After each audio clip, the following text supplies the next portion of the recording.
सरफरोशी की तमन्ना अब हमारे दिल में है, सरफरोशी की तमन्ना अब हमारे दिल में है। देखना है जोर कितना बाजुए कातिल में है, सरफरोशी की तमन्ना अब हमारे दिल में है। दोस्तों नमस्कार, मैं अखिलेश गुरु आपका स्वागत करता हूं मेरे YouTube चैनल पर। दोस्तों आज प्रतिभा नमन के 7वें एपिसोड में हमारे साथ हैं होशंगाबाद जिले के अतिरिक्त पुलिस अधीक्षक श्री अवधेश प्रताप सिंह जी। अवधेश प्रताप जी मूलतः पन्ना जिले के रहने वाले हैं और आपने अपनी प्रारंभिक शिक्षा सैनिक स्कूल रीवा से प्राप्त की। तो अब मैं सीधे अवधेश प्रताप जी के पास ही चल रहा हूं। अवधेश प्रताप जी, आपका बहुत बहुत स्वागत है। धन्यवाद। और सर, सबसे पहले मैं आपसे आपकी पारिवारिक पृष्ठभूमि के बारे में जानना चाहूँगा। मेरा जन्म पन्ना जिले के अंतर्गत एक छोटा सा कस्बा है देवेंद्र नगर जी, और उससे लगभग 5 किलोमीटर दूर एक गांव है नुनाही। अच्छा से जी जी जी। उस गांव में 1972 में मेरा जन्म हुआ। अच्छा। मेरे दादाजी कृषक परिवार थे, शुद्ध कृषक परिवार थे, और उसी वर्ष मेरे पिताजी एक प्राइमरी स्कूल में, शासकीय स्कूल में शिक्षक हो गए। अच्छा अच्छा, चलिए वाह। और 5वीं क्लास तक जी मैंने जो प्राथमिक शिक्षा है जी, वो मैंने अपने गांव के ही प्राथमिक विद्यालय से प्राप्त की। अच्छा अच्छा, अरे वाह। उसके बाद हम लोग 3 भाई बहन कुल हो चुके थे, उनका जन्म हुआ जी। और इस बीच में हमको नहीं जानकारी थी, लेकिन हमारे पिताजी तब भी निरंतर संघर्ष कर रहे थे जी। उन्होंने ग्रेजुएशन अपनी प्राइवेट तौर पर पूरी करी और वो पीएससी की तैयारी कर रहे थे जी। और 1981 में उन्होंने नायब तहसीलदार के रूप में अच्छा मुरैना में ज्वाइन किया, जहाँ से एक नया सफ़र उनका शुरू हुआ। अच्छा अच्छा, बहुत बढ़िया।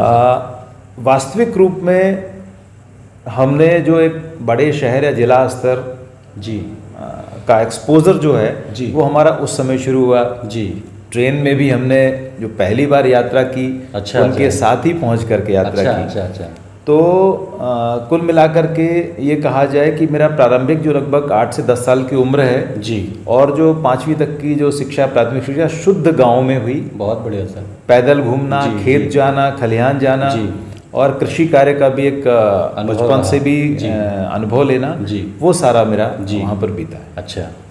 इसके बाद सैनिक स्कूल का जो प्रवेश एक परीक्षा होती है जी, उसकी तैयारी पिताजी ने मेरी कराई जी। वही मेरे मुख्य रूप से गाइड रहे हैं। अच्छा अच्छा। उस प्रवेश परीक्षा के माध्यम से पूरे मध्य प्रदेश से जो बच्चे सिलेक्ट होते हैं जी, तो मैंने 1984 में सैनिक स्कूल रीवा में प्रवेश किया कक्षा 6 में जी। शुद्ध ग्रामीण परिवेश से मैं गया था जी। मेरे जैसे लगभग 60 से 70% बच्चे उस विद्यालय में लगभग ग्रामीण परिवेश से लोग जाते थे जी। चूँकि प्रारंभिक तौर पर हमने हिंदी मीडियम से पढ़ाई की हुई थी और वो इंग्लिश मीडियम का स्कूल था और भारत सरकार रक्षा मंत्रालय के द्वारा संचालित होता था। वो एक अलग ही माहौल था वहाँ पर। वहाँ हम पूरी तरह से ग्रामीण परिवेश से जाकर के हमारा वहाँ एक तरह से हम कहें तो शहरीकरण हुआ जी। हिंदी से हमने इंग्लिश मीडियम में अपना ट्रांसफॉर्मेशन किया जी। और जब हम वहाँ गए जी तो इंग्लिश में बहुत सारी परेशानियाँ आती थी, मेरे जैसे बहुत सारे बच्चे थे जी। लेकिन एक बार लैंग्वेज इम्प्रूव हो गई जी तो जितने भी हिंदी मीडियम से लोग गए थे उन्होंने वहाँ बहुत अच्छा परफॉर्म करना शुरू किया जी। और आज तमाम क्षेत्रों में उस विद्यालय के ऐसे पढ़े हुए बच्चे जो शुद्ध ग्रामीण परिवेश से थे जी, वहाँ पर उन्होंने अपने आप को परिष्कृत किया, मेहनत की और तमाम पूरे मैं कहूँगा केवल भारत ही नहीं विदेशों में भी बहुत अच्छा परफॉर्म कर रहे हैं जी। बहुत बढ़िया सर। स्कूलिंग के बाद मैंने ग्रेजुएशन की, जो BA किया मैंने इलाहाबाद विश्वविद्यालय से किया। अच्छा। 3 वर्ष में वहाँ रहा जी। उसके बाद जो पोस्ट ग्रेजुएशन है मैंने भूगोल विषय में स्नातकोत्तर डिग्री ली है। वो सागर विश्वविद्यालय से ली है जी। और PSC की परीक्षा पास करके मैं 1997 में जी उप पुलिस अधीक्षक के पद पर चयनित हुआ और मैंने अपनी सेवा प्रारंभ की 1997 से। जी जी, बहुत बढ़िया सर। सर, पहली पोस्टिंग आपकी कहाँ थी? पहली पोस्टिंग कहाँ हुई? ट्रेनिंग हमारी पुलिस एकेडमी सागर में हुई, जो पुरानी हमारी एकेडमी थी। उसके बाद हम लोग लगभग 1 साल तक जो हमारा विशेष सशस्त्र बल है उसमें पोस्टिंग रहती है जी। फील्ड की पहली पोस्टिंग मेरी फरवरी 2000 में मैं एसडीओपी जौरा जो मुरैना ज़िले में है अच्छा अच्छा वहाँ हुई। अच्छा। 8-10 महीने के बाद वहीं एक डिवीज़न है अम्बा जो और भी टफ है, अच्छा वहाँ मुझे काम करने का मौका मिला। अच्छा तो अच्छा। प्रारंभिक तौर पर मैं लगभग 2 वर्ष मुरैना ज़िले में पदस्थ रहा जी। फील्ड में। सर मुरैना के बाद और कहाँ कहाँ आपकी पोस्टिंग रही? मुरैना के बाद पहले? मैं उज्जैन रहा। जी सिंहस्थ 2004 का एक बहुत बड़ा जो अनुभव था जी वो मुझे मिला। उसके बाद मैं 2 वर्ष सीएसपी रहा भोपाल में, कोतवाली और हबीबगंज। जी।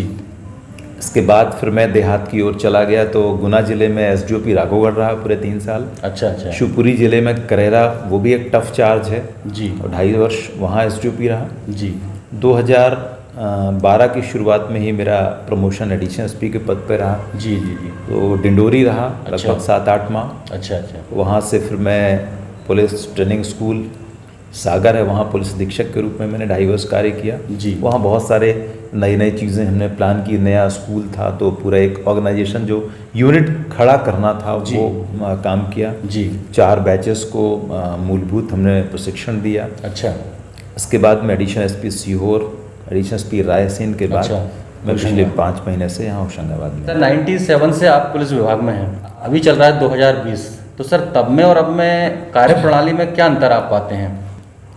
बहुत सारा अंतर जो आया है जी। जिसको हम कहें तो वो तकनीकी में आया है। जी 1997 में जब हमने शुरुआत की या जी। कहें कि फील्ड में जब हम गए 2000-2001 में, हाँ हाँ। तब में और अब में जो अंतर आया है वो तकनीकी का अंतर जी। आया है। तकनीकी बहुत आगे बढ़ गई है, अपराधी अब तकनीकी का प्रयोग कर रहा है जी। और पुलिस को भी उसी हिसाब से अपने आप को अपडेट करना पड़ा है। और जो जी। अपडेट नहीं कर पाए हैं वहाँ जी। कहीं ना कहीं हमको जी हम पीछे रह जाते हैं, हमको जी। नुकसान होता है। जी। तो एक तो बहुत बड़ा बदलाव ये आया है। जी दूसरा बदलाव एक लोगों की जागरूकता में आया है। जी। लोग उतने पहले अवेयर नहीं थे जी। लेकिन अब टेक्नोलॉजी ने, सोशल मीडिया ने लोगों को बहुत अवेयर बना दिया है। छोटी से छोटी चीज़ भी आग की तरह बहुत ही कम समय में फैल जाती है। कम्युनिकेशन, संचार के माध्यम बहुत बड़े हैं। जी। तो अब निश्चित रूप से हमको खबरें भी बहुत तेज़ी से मिलती हैं जी। जो पहले उतनी तेज़ी से नहीं मिलती थी। जी। लोगों से यदि हम जुड़े हैं तो बड़ा लोगों से खबरें मिल जाती हैं। जी। कम्युनिकेशन बहुत महत्वपूर्ण हो जाता है। जी। वहीं दूसरी ओर कानून व्यवस्था के लिए भी उतनी ही चैलेंजिंग स्थितियाँ होती हैं जी। कि छोटी से छोटी घटना न केवल आपके छोटे कस्बे में, न केवल जिले में, बल्कि पूरे प्रदेश में और देश में जी। जी आग की तरह मोबिलाइज हो जाती है। बिल्कुल, बिल्कुल। और आपको तमाम लोग चंद समय में उनके विरोध का सामना करना पड़ सकता है। वो लोग रिएक्ट करते हैं, इकट्ठे होते हैं, जी। तमाम तरह के कमेंट्स आते हैं, तो आपको बहुत सारी चीज़ें बहुत कम समय में जी। आपको उनका सामना करना पड़ सकता है। तो इन 2 पहलुओं में मैं कहूँगा जी कि काफ़ी परिवर्तन आया है। जी। बहुत बढ़िया सर। आपकी हॉबीज़ के बारे में जानना चाहूँगा सर, अभिरुचियाँ क्या क्या हैं आपकी? अभिरुचि मैं मानता हूँ आप एक नेचुरल इंस्टिंक्ट हम उसको इंग्लिश में कहते हैं जी। कि कहीं ना कहीं वो अंदर से अपने आप जी जन्म लेता है। जन्म लेता है। बहुत सारे आप में गुण होते हैं जी। उसमें एक ऐसा एक प्रधान गुण होता है जी। जो कहीं ना कहीं हिडन रहता है, जी। आपको उसको निखारना होता है। जी जी। तो जब मैं स्कूल डेज में था जी। तो मैंने थिएटर किया, अच्छा अच्छा। अरे वाह। थिएटर आर्टिस्ट रहा हूँ मैं। जी बहुत बढ़िया सर। तमाम मुझे आज भी याद है कि मैंने 6 या 7 नाटक लिखे हैं, उनको अच्छा, डायरेक्ट भी अच्छा। किया और अरे एक्ट भी वाह, किया है। बहुत बढ़िया।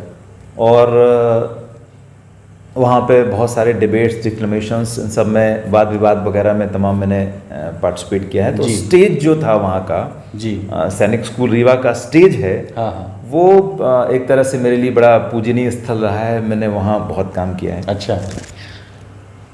स्कूल डेज में बहुत ज़्यादा तो मैंने संगीत नहीं किया है, लेकिन जी। लगभग मैंने 2012-13 से, जी मैं बुंदेलखंड का चूँकि रहने वाला हूँ, जी जी। तो एक बुंदेलखंड फोक से मैंने गाना शुरू किया। मैं बुंदेलखंड फोक गाता हूँ, जो अच्छा। बुंदेलखंडी जो लोकगीत हैं वो मैं गाता हूँ। जी। वो मैंने शुरुआत किया छोटे छोटे कार्यक्रमों में, फिर जी। ऑर्केस्ट्रा में गाना शुरू किया। अच्छा। तो मुझे फोक जो गाना सिंगिंग जो है, सुनना वो जी। बहुत पसंद है। अच्छा। फिर कुछ कुछ जो फोक बेस्ड फिल्मी गीत थे वो मैंने कोशिश किए जी। और कई बार यदि मौका मिलता है तो जो सांस्कृतिक कार्यक्रम होते हैं उसमें परफॉर्म करता हूँ मैं। जी जी।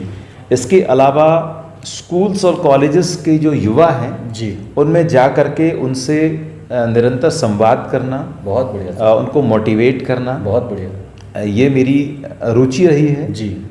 इसके अलावा मैं बहुत ज़्यादा चीज़ों में इन्वॉल्व नहीं हूँ, अच्छा। बट मैं लोगों से इंटरेक्ट अवश्य करता हूँ। जी। अभी चूंकि ये कोविड का समय है तो होशंगाबाद में मौका नहीं मिल पाया है जी। लेकिन रायसेन उससे पहले मैंने सीहोर में इसमें बहुत काम किया है। अच्छा। और आज भी सीहोर के तमाम स्कूल और कॉलेज के बच्चे मुझसे जुड़े हुए हैं। अच्छा। आज भी जहाँ मिलते हैं तो उनको ये लगता है कि हमारे बीच के ये अधिकारी हैं। बहुत बढ़िया सर। तो इन दोनों फील्ड में मैं काम करता हूँ। जी।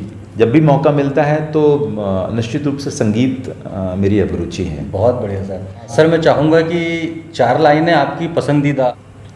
मैं आपको 2 लाइनें जी सुनाता हूँ। जी।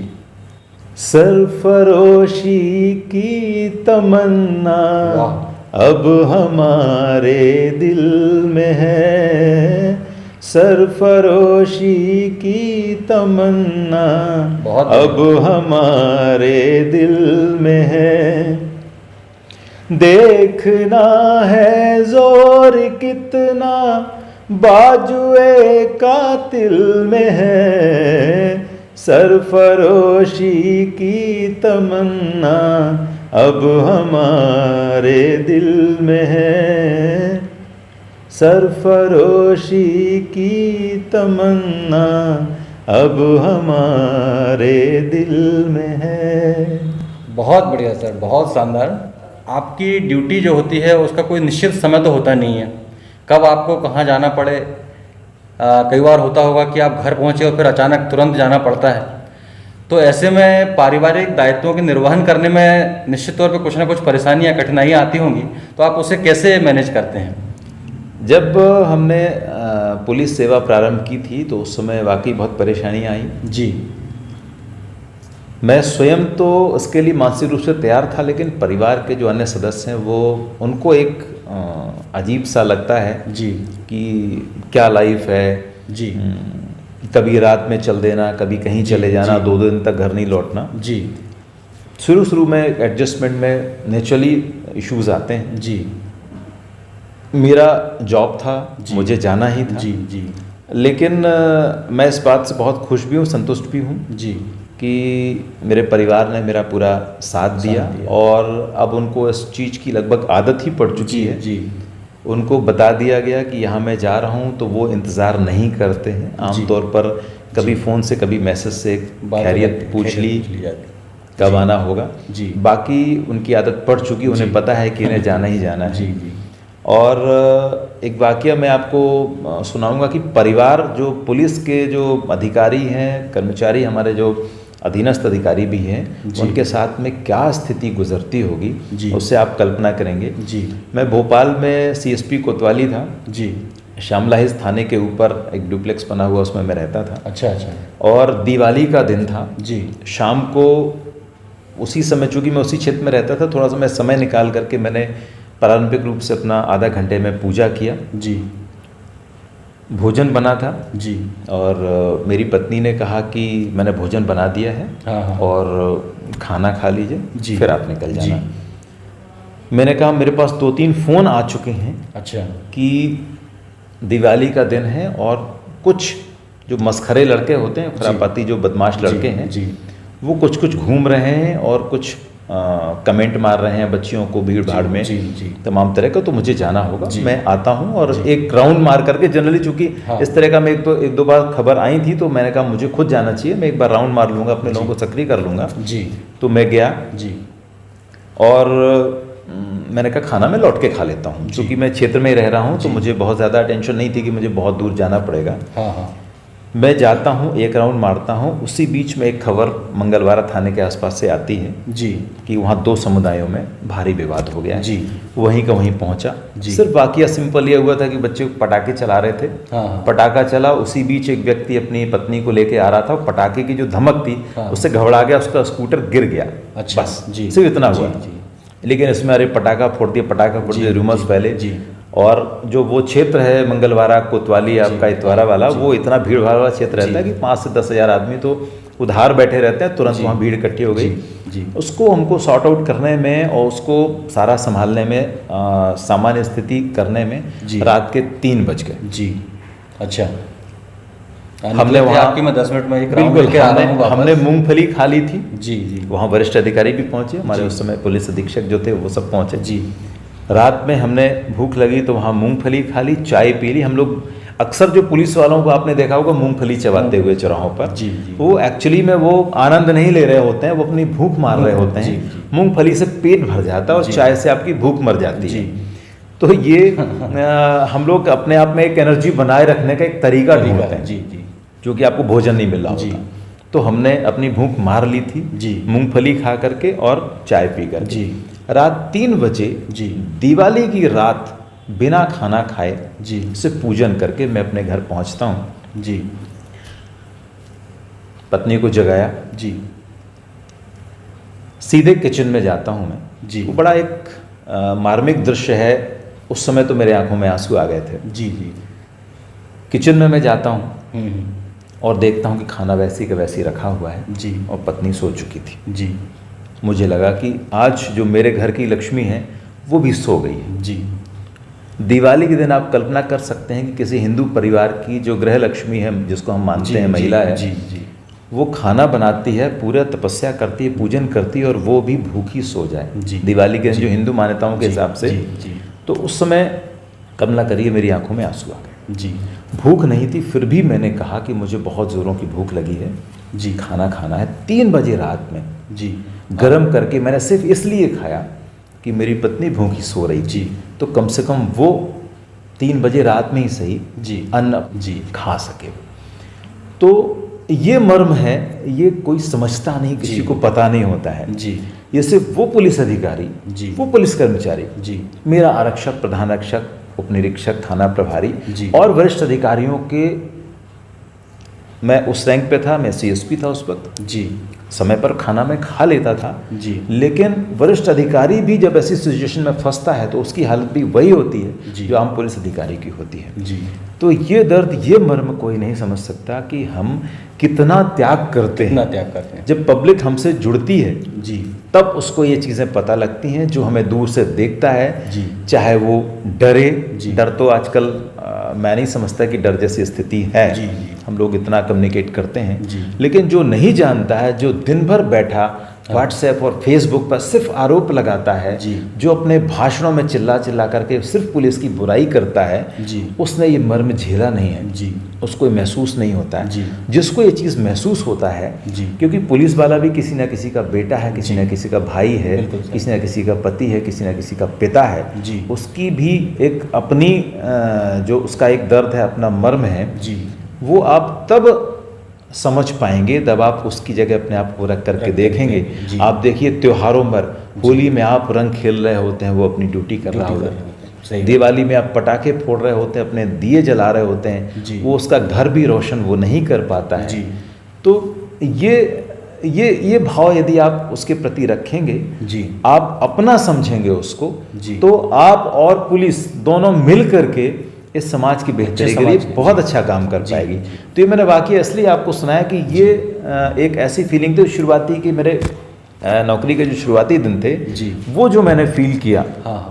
तो यदि लोग ये चीज़ समझेंगे तो कभी भी हमसे दूर नहीं होंगे, हमको अपना समझेंगे। नहीं, सही बात है सर, आप लोगों का बहुत टफ जॉब है। और ऐसी स्थिति में कई बार जो आपने एक वाकया सुनाया, ऐसे कई वाकये आपके पास होंगे हालांकि, बिल्कुल, और सभी के साथ होते हैं, क्योंकि सभी को ड्यूटी करनी है अपनी। तो मैं दर्शकों से अपील करूंगा कि आप भी समझें इन सारी चीज़ों की। आप भी हम लोगों के बीच से ही हैं और आप भी एक इंसान हैं, आपका भी एक व्यक्तिगत जीवन भी होता है अपने सामाजिक जीवन के साथ में। सर, एक अंतिम सवाल है, युवाओं के लिए आप क्या संदेश देना चाहेंगे? मैं युवाओं के लिए, जब मैं युवाओं से बात करने जाता हूँ, उनके स्कूल्स को हम लोग इसलिए टारगेट करते हैं, हमारा एक हम लोग पुलिस के बहुत सारे जो अधिकारी हैं वो इसलिए टारगेट करते हैं कि स्कूल में जो एक पौधा है वो यदि बढ़ रहा है, वही आगे चल के पल्लवित पुष्पित होगा और वही समाज में एक खुशबू फैलाएगा। बिल्कुल। तो उसका एक अपना अभी माइंड सेट नहीं हुआ है जी। और उसका हमको माइंड सेट करना है। तो मैं जब युवाओं से बात करता हूँ, स्कूली बच्चों से बात करता हूँ, उसको दो तीन चीज़ें मैं उनको एक सामान्य तौर पर उनके दिमाग में डालने की कोशिश करता हूँ जी। कि पहली बात ये जी कि हमें अपने संस्कार नहीं छोड़ने हैं, अपनी जड़ों से हमें जुड़ा रहना है। जी, बहुत बढ़िया। जो बच्चा या जो इंसान अपनी जड़ से जुड़ा रहेगा जी, वो कभी डगमगाएगा नहीं। यदि आपकी जड़ मजबूत होगी जी, तो पेड़ कभी कितनी भी आंधी आ जाए वो कभी भी गिरेगा नहीं, उखड़ेगा नहीं, जिसकी जड़ें मजबूत हैं। जी। तो अपनी जड़ से आप जुड़े रहिए। जड़ माने आपके माता पिता, आपका परिवार, आपका समाज, जहाँ के आप रहने वाले हैं। यदि आप जड़ से जुड़े हुए हैं तो आप कभी भी, कोई भी तूफान आंधी आएगी आपको हिला नहीं पाएगी। जी। उसको कभी ना छोड़ें। जी। हमारे संस्कार हैं, उसको कभी ना छोड़ें। जी। आधुनिकता की अंधी दौड़ में हमें बहना नहीं है। जी। आधुनिक होइए। जी। सोच से होइए। जी। तकनीक से आप आधुनिक हो जाइए। जी। लेकिन जो अंधी दौड़ है जी, पश्चिमी सभ्यता, उसका हमको आंख बंद करके उसका अनुसरण नहीं करना है। जी। उसमें से जो अच्छी चीज़ें हैं वो हमें अपनाएं और अपनी जो सोसाइटी है, हमारा समाज है, हमारा देश है, उसके हिसाब से हम उन चीज़ों का उपयोग करें। जी। मैं पहला संदेश तो ये देता हूँ। जी। दूसरी चीज़,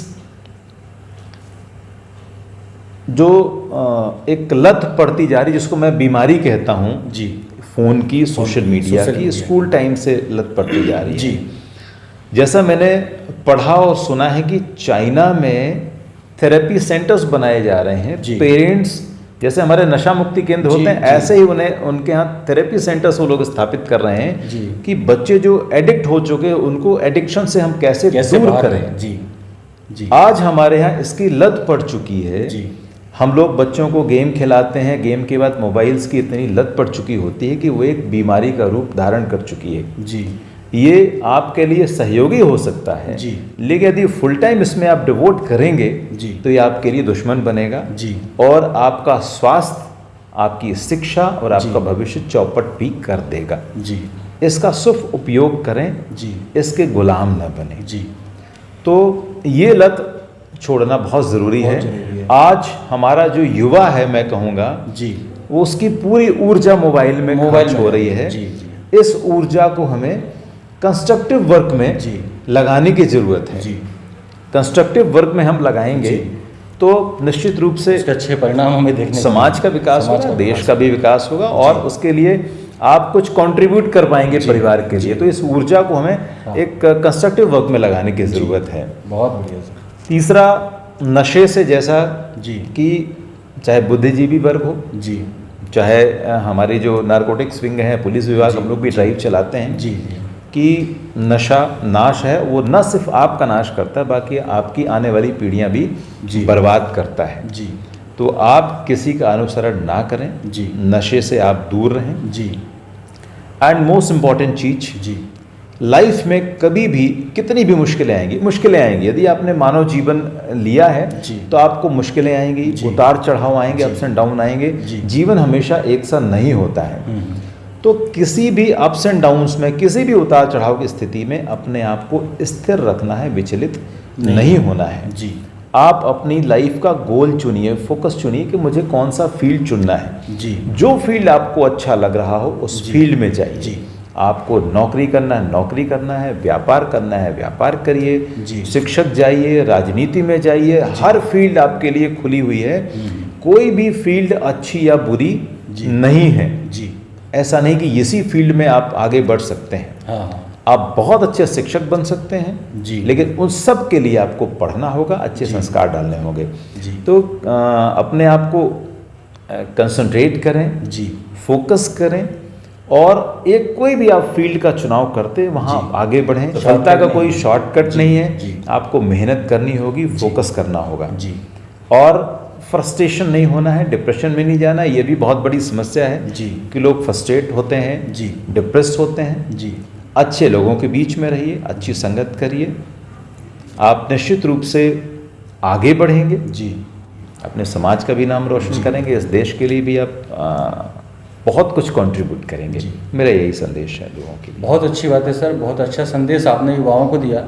सर एक और चीज़ आपसे मैं जानना चाहूँगा भी, जो आपने संदेश दिया इसमें आपने बताया कि जो परेशानियाँ आती हैं उस समय हम विचलित ना हों, अपने आप को संतुलित बनाए रखें। तो सर उसके लिए हमें ऐसे क्या क्या काम करने चाहिए कि हम कठिन परिस्थितियों में भी अपना संतुलन ना खोएं, विचलित ना हो? उसके लिए जो सबसे बड़ी जो दवाई है जी, वो हमारे लिए योग है। जी, बहुत बढ़िया सर, बहुत बढ़िया। ठीक है जी। और हम देख रहे हैं कि हमारे माननीय प्रधानमंत्री जी ने भी जी भारत ही नहीं पूरे विश्व में को जी योग की अलग जगह है। जी। तो योग अपने आप में एक स्थिरता है। जी, अपने आप में एक स्थिरता है। जी। वो आपका माइंड और बॉडी का दोनों का कनेक्शन कर देता है। जी। तो यदि उसको हम रेगुलर अपनाएं, जी, आपको फिजिकली रूप से आपको आपकी मसल्स को स्ट्रॉन्ग करता है। जी, जी। आपके शरीर को लचीला बनाता है फिजिकली रूप से। जी। लेकिन उसके साथ में जो फिजिकल जो हमारे आसन हैं, जी, आसनों के साथ साथ जब आप प्राणायाम करते हैं जी और मेडिटेशन करते हैं, जी, ये दो चीज़ें जब आप अपना लेंगे जी, तो निश्चित रूप से इसमें स्थिरता आ जाएगी। मैं ये मानता हूँ, लोग आम तौर पर सोचते हैं कि जब हम बुजुर्ग हो जाएंगे तब हम प्राणायाम करेंगे। जी, जी। आपने ज़िंदगी भर अपना शरीर खराब कर लिया, मन खराब कर लिया, अब अंत में जी। जब शरीर पूरा खराब हो गया जी।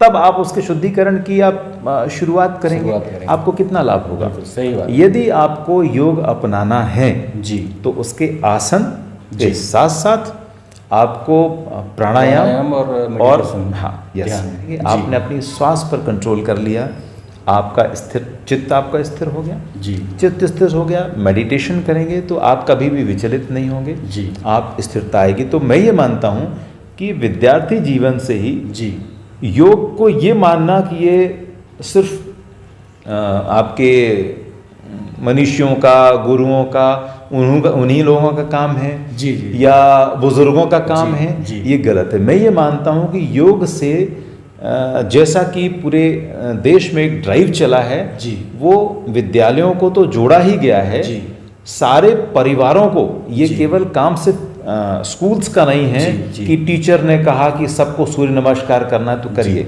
जी, वो हमको मन से उसमें इन्वॉल्व होना पड़ेगा। जी। और सारे बच्चों को इससे जोड़ने की जरूरत है। इसमें परिवार बहुत बड़ी भूमिका निभा सकता है बच्चों को मोटिवेट करने में। तो मैं समझता हूँ इसको यदि आपने अपना लिया तो आप जिंदगी में कभी भी विचलित आप नहीं होंगे, कभी भी आप टूटेंगे नहीं, कभी भी आप हार नहीं मानेंगे। बिल्कुल सटीक आपने सॉल्यूशन दिया है, सटीक हल दिया है कि यदि हम कभी विचलित होते हैं उससे बचने के लिए हमें पहले से ही तैयारियां करनी पड़ेंगी। ये नहीं है कि हम किसी परेशानी में कोई आग लगने पर कोई खोदने वाली बात ना हो। सर बहुत अच्छा लगा आपसे बातें करके, बहुत बहुत धन्यवाद आपको, बहुत अच्छी जानकारियां आपने दी।